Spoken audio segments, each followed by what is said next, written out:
Good afternoon, everyone, and welcome to the White House as we present our nation's highest military decoration, the Medal of Honor, to an extraordinary American soldier, Sergeant First Class Leroy Petry. This is a historic occasion. Last fall, I was privileged to present the Medal of Honor to Staff Sergeant Salvatore Giunta for his heroism in Afghanistan, and Sal joins us this afternoon. Where's Sal? Good to see you. So today is only the second time during the wars in Afghanistan and Iraq, indeed only the second time since Vietnam, that a recipient of the Medal of Honor from an ongoing conflict has been able to accept this medal in person. And having just spent some time with Leroy, his lovely wife Ashley, their wonderful children in the Oval Office, then had a chance to see the entire Petry family here, I have to say, this could not be happening to a nicer guy or a more inspiring family. Leroy, the Medal of Honor reflects the deepest gratitude of our entire nation. So we're joined by members of Congress, Vice President Biden, leaders from across my administration, including Deputy Secretary of Defense Bill Lynn, and leaders from across our armed forces, including the Vice Chairman of the Joint Chiefs of Staff, General Jim Haas Cartwright, Army Secretary John McHugh, and Army Chief of Staff General Marty Dempsey. We're honored to welcome more than 100 of Leroy's family and friends, many from his home state of New Mexico, as well as his fellow Rangers from the legendary Delta Company, 2nd Battalion, 75th Ranger Regiment. And as always, we are humbled by the presence of members of the Medal of Honor Society. Today, we honor a singular act of gallantry. Yet as we near the 10th anniversary of the attacks that thrust our nation into war, this is also an occasion to pay tribute to a soldier and a generation that has borne the burden of our security during a hard decade of sacrifice. I want to take you back to the circumstances that led to this day. It's May 26, 2008, in the remote east of Afghanistan, near the mountainous border of Pakistan. Helicopters carrying dozens of elite Army Rangers race over the rugged landscape. And their target is an insurgent compound. The mission is high risk.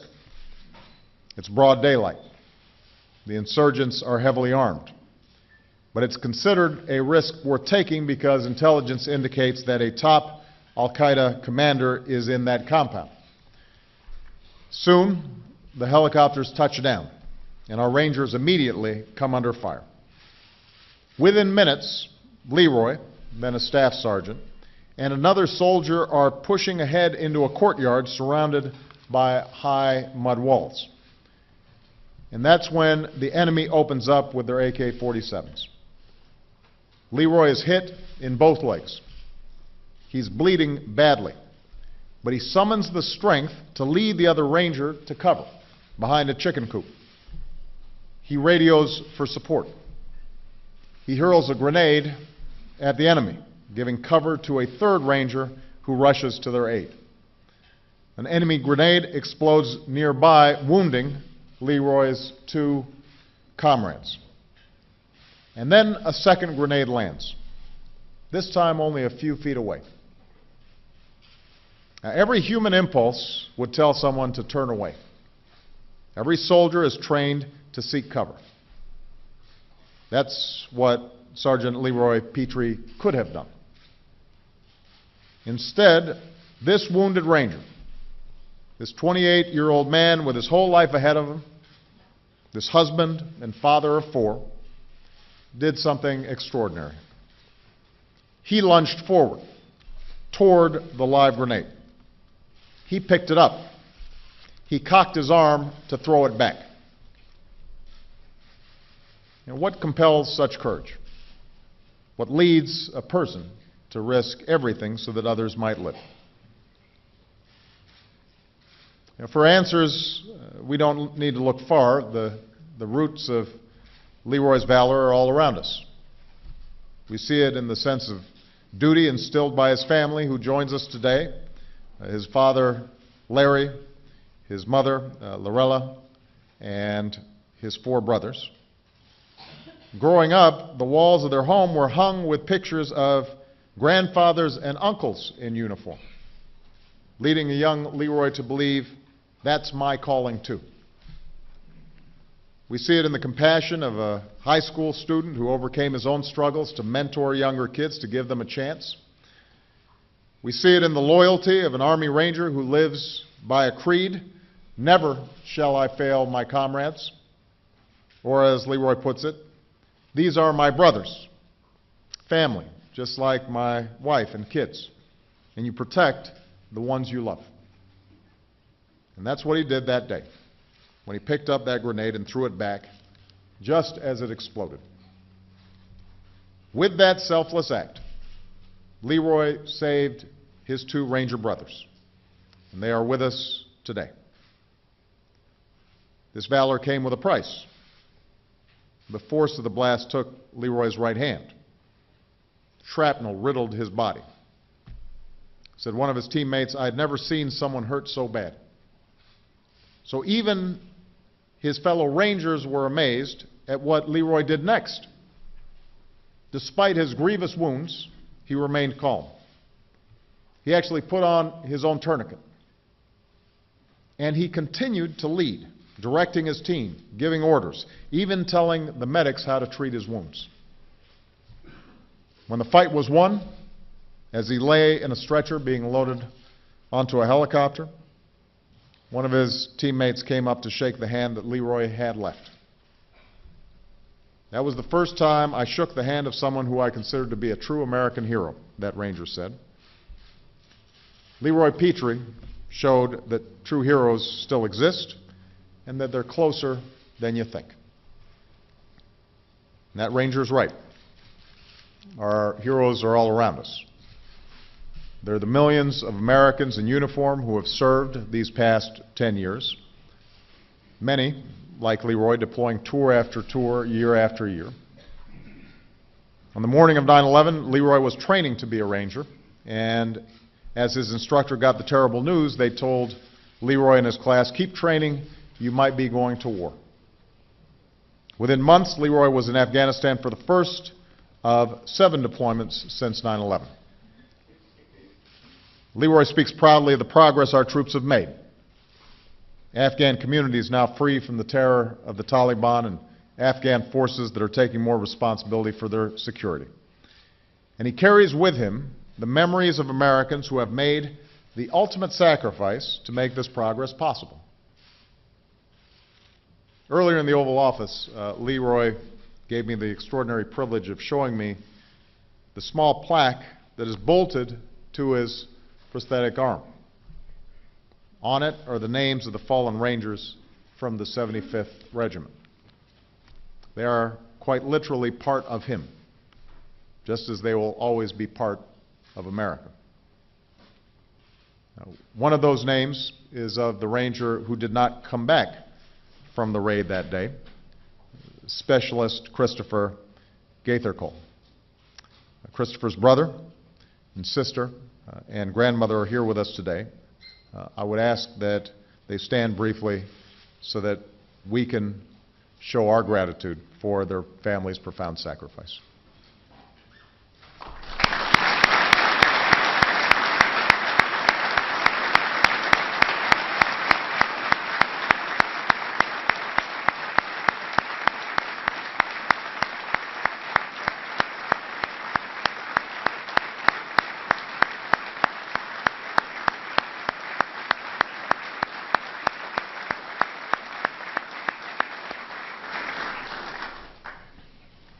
Our heroes are all around us. They're the force behind the force. Military spouses like Ashley, who during Leroy's many deployments, during missed birthdays and holidays, has kept this family, Army strong. So we're grateful to you, Ashley, and for all the military spouses who are here.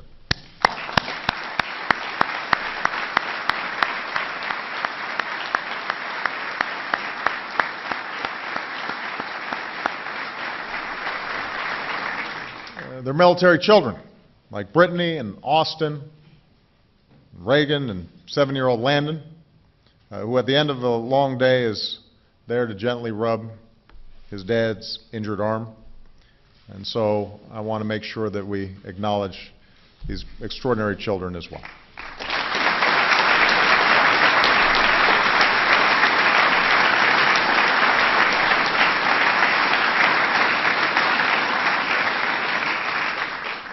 Our heroes are all around us.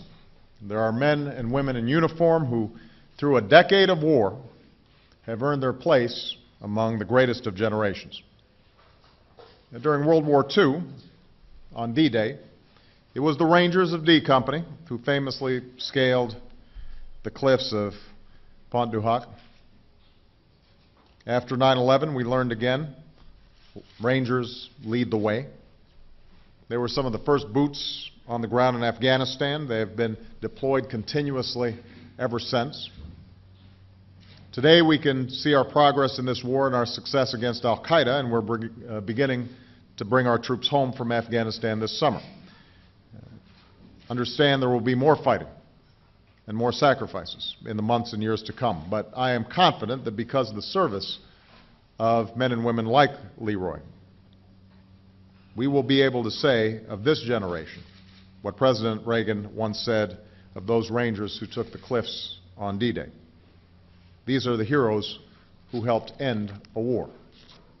I would ask all of our Rangers, members of the 9/11 generation, to stand and accept the thanks of a grateful nation.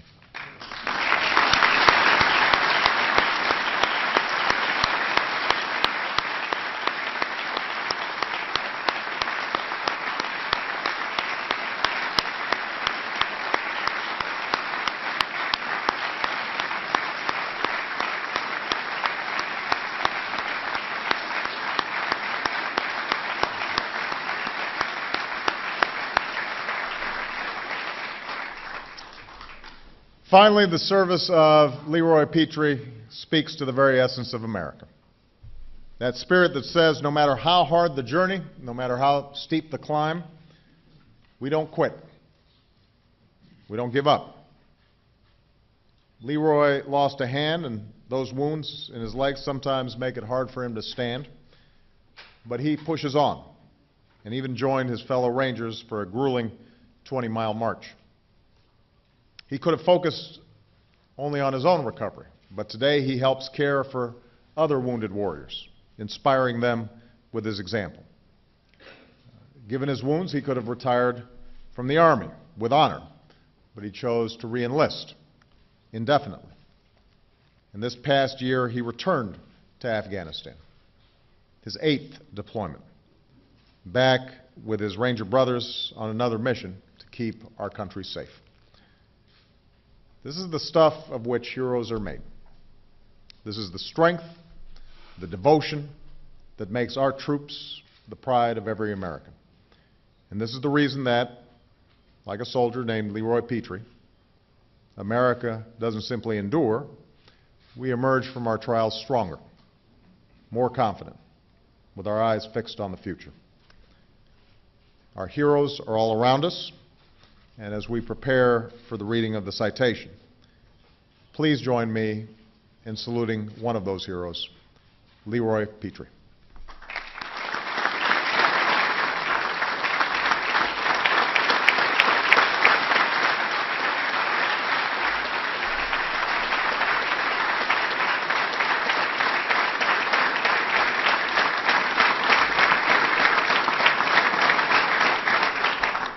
The President of the United States of America, authorized by Act of Congress, March 3, 1863, has awarded in the name of Congress the Medal of Honor to Staff Sergeant Leroy A. Petry, United States Army. Staff Sergeant Leroy A. Petry distinguished himself by acts of gallantry and intrepidity at the risk of his life above and beyond the call of duty in action with an armed enemy in the vicinity of Paktia Province, Afghanistan, on May 26, 2008. As a weapons squad leader with Delta Company, 2nd Battalion, 75th Ranger Regiment, Staff Sergeant Petry moved to clear the courtyard of a house that potentially contained high-value combatants. While crossing the courtyard, Staff Sergeant Petry and another ranger were engaged and wounded by automatic weapons fire from enemy fighters. Still under enemy fire and wounded in both legs, Staff Sergeant Petry led the other ranger to cover. He then reported the situation and engaged the enemy with a hand grenade, providing suppression as another ranger moved to his position. The enemy quickly responded by maneuvering closer and throwing grenades. The first grenade explosion knocked his two fellow rangers to the ground and wounded both with shrapnel. A second grenade then landed only a few feet away from them. Instantly realizing the danger, Staff Sergeant Petry, unhesitatingly and with complete disregard for his safety, deliberately and selflessly moved forward, picked up the grenade, and in the effort to clear the immediate threat, threw the grenade away from his fellow rangers. As he was releasing the grenade, it detonated, amputating his right hand at the wrist and further injuring him with multiple shrapnel wounds. Although picking up and throwing the live grenade grievously wounded Staff Sergeant Petry, his gallant act undeniably saved his fellow rangers from being severely wounded or killed. Despite the severity of his wounds, Staff Sergeant Petry continued to maintain the presence of mind to place a tourniquet on his right wrist before communicating the situation by radio in order to coordinate support for himself and his fellow wounded rangers. Staff Sergeant Petry's extraordinary heroism and devotion to duty are in keeping with the highest traditions of military service and reflect great credit upon himself, 75th Ranger Regiment, and the United States Army.